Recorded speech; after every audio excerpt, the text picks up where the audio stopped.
Om Swastiastu, Shalom, Assalamualaikum warahmatullahi wabarakatuh. Perkenalkan, nama saya Silvilina Burdamanik dengan NIM 2013091020 dari Universitas Pendidikan Ganesha. Di sini saya akan membahas terkait kerja otot rangka untuk memenuhi tugas dari praktikum fisiologi hewan. Nah, yang pertama itu terkait sistem otot manusia. Sistem otot manusia ini terdiri lebih dari 600 otot di dalam tubuh. Nah, otot-otot tersebut terbentuk dari sel khusus yang disebut dengan serabut otot. Selain otot rangka, ada juga otot jantung dan juga otot polos. Tempat melekatnya otot juga tidak hanya berada di tulang, tetapi juga melekat pada organ dalam dan pembuluh darah. Setiap jenis otot memiliki fungsi tertentu, tapi fungsi utama otot yaitu menciptakan gerakan. Bahkan hampir setiap gerakan di dalam tubuh merupakan hasil dari otot yang berkontraksi. Tidak hanya gerakan, kontraksi otot juga membantu mengatur postur tubuh, stabilitas sendi, dan produksi panas tubuh.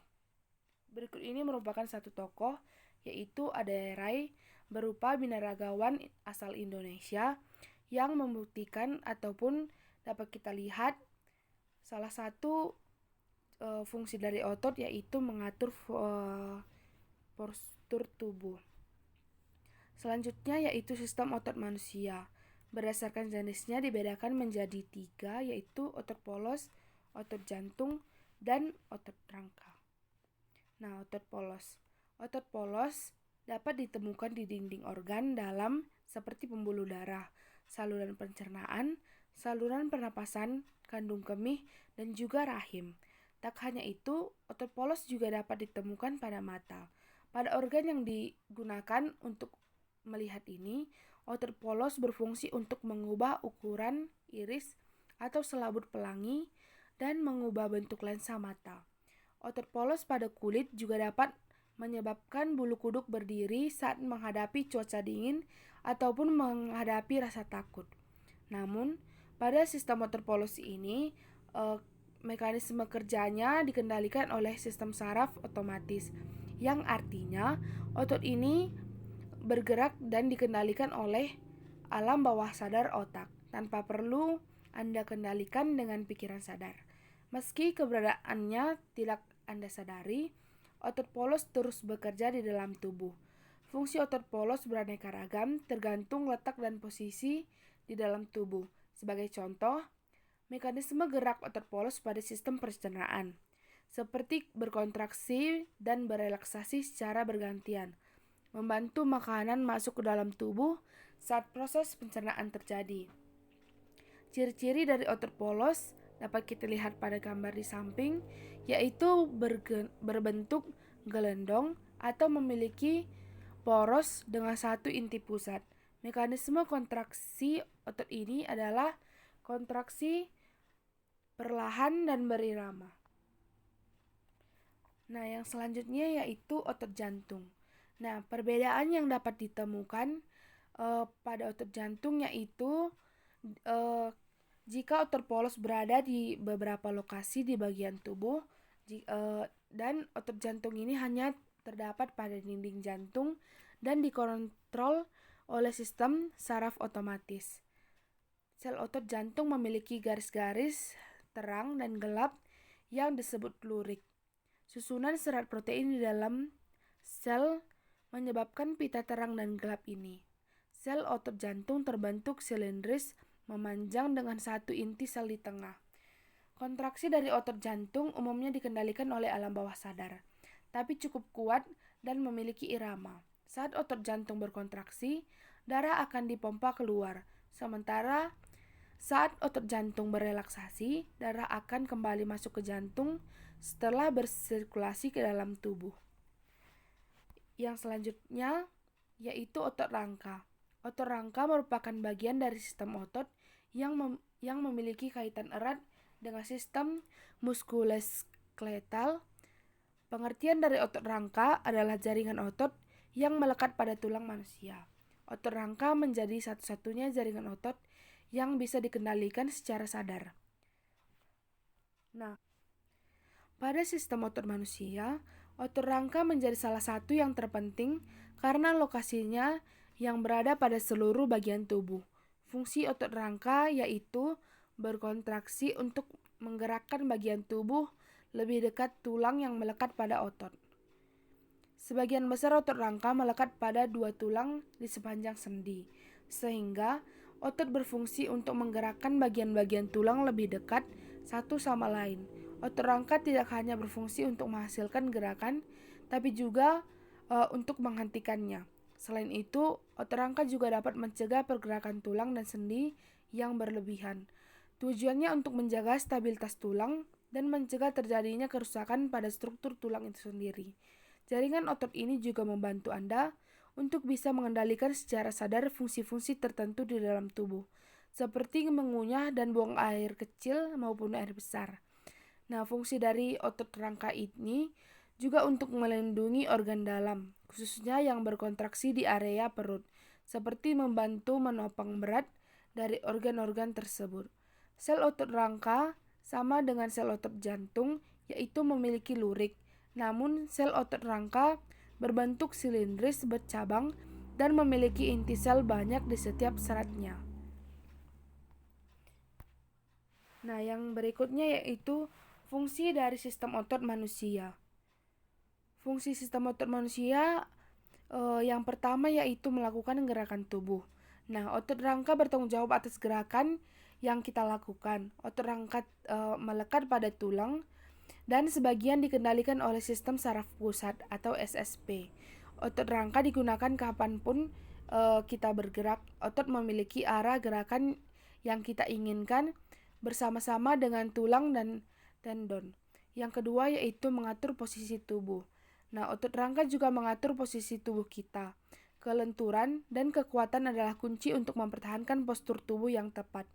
Otot-otot leher yang kaku, otot punggung yang lemah, atau otot-otot pinggul yang kaku dapat merusak keselarasan otot.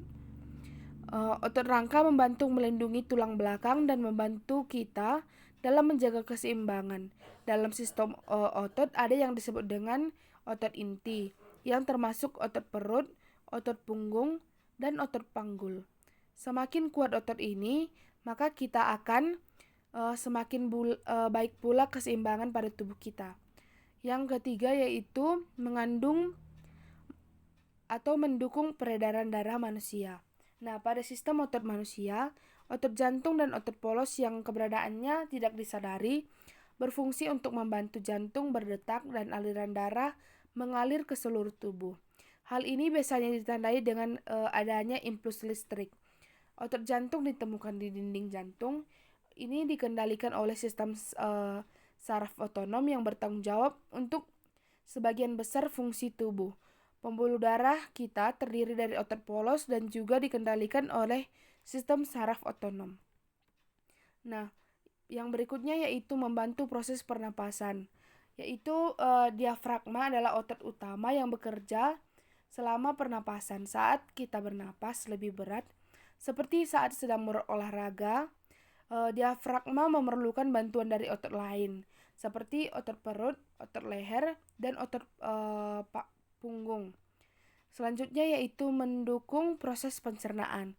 Seperti yang sudah dijelaskan tadi, yaitu dalam membantu proses pencernaan mencerna makanan. Proses dikendalikan oleh otot-otot polos yang ditemukan di saluran pencernaan.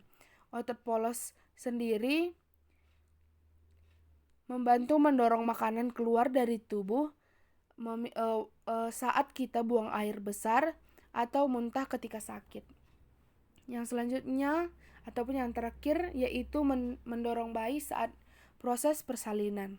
Nah, di sini otot polos juga ditemukan di rahim. Selama kehamilan, otot-otot ini membesar dan merenggang saat janin tumbuh di dalam rahim. Saat proses melahirkan, otot polos di dalam rahim berkontraksi dan berelaksasi untuk membantu mendorong bayi melewati vagina. Nah, selanjutnya yaitu mekanisme kerja otot. Nah, kontraksi otot adalah keadaan saat otot menegang dan memendek, sehingga kemungkinan dapat menggerakkan tulang atau rangka tubuh. Relaksasi itu sendiri yaitu ketika otot kembali memanjang. Nah, kontraksi yaitu memendek dan relaksasi memanjang. Nah, otot yang membuat rangka bergerak disebut dengan otot rangka. Unit fungsional dari otot rangka disebut dengan sarkomer yang tersusun oleh aktin dan mioksin. Nah, aktin sendiri adalah protein pembentuk filamen halus. Aktin ini ada 2 unit. Di dalam aktin ada protein troponin dan tropomiasin. Selain itu juga ada sisi untuk pengikatan miosin. Nah, miosin adalah protein pembentuk filamen tebal yang bertugas menarik aktin ketika kontraksi otot terjadi. Jadi, mereka bekerja sama supaya kita bisa bergerak. Selain aktin dan miosin, sarkomer ini memiliki daerah-daerah lain di dalamnya. Ada 4 nama daerah, yaitu pita 1, pita A, zona H, dan garis Z. Pita I ataupun pita 1 hanya ada aktin di dalamnya. Sementara itu, di dalam pita A memiliki aktin dan miosin. Lalu di zona H hanya memiliki miosin saja. Nah, pada garis Z itu merupakan penghubung antar sarkomer. Nah, ada 5 tahapan dalam kontraksi otot, yaitu yang pertama, impuls saraf tiba di neuromuscular junction dan menyebabkan pembahasan asetilkolin. Yang kedua, asetilkolin tersebut memicu pembebasan ion C dari retikulum sarkoplasma. Selanjutnya, ion Ca akan terikat pada tropomin sehingga terjadi perubahan struktur tropomin. Perubahan ini menyebabkan aktifnya tropomiosin. Yang keempat yaitu kepala miosin itu akan menarik aktin pada daerah aktin tersebut dengan bantuan ATP. Dan yang terakhir yaitu otot memendek sehingga terjadi kontraksi. Nah, hasil praktikum yang saya lakukan yaitu pada orang pertama dengan panjang lengan 65 cm, diameter lengan 22 cm, memiliki total gerakan yaitu 70 kali. Sedangkan pada orang kedua dengan panjang lengan 55 cm, diameter lengan 21 cm, menciptakan gerakan sebesar 130. Jadi perbandingan panjang lengan yaitu 13:11, perbandingan diameter lengan yaitu 22:21, dan perbandingan dari total gerakan yaitu 7:13. Nah, ini merupakan data kelas dengan jumlah sampel 28. Nah, ini merupakan hasil dari kolerasi X1 dan juga X2. Dapat kita lihat pada tabel. Hanya ini yang dapat saya sampaikan. Akhir kata saya ucapkan terima kasih. Om Santi Santi Santi Om.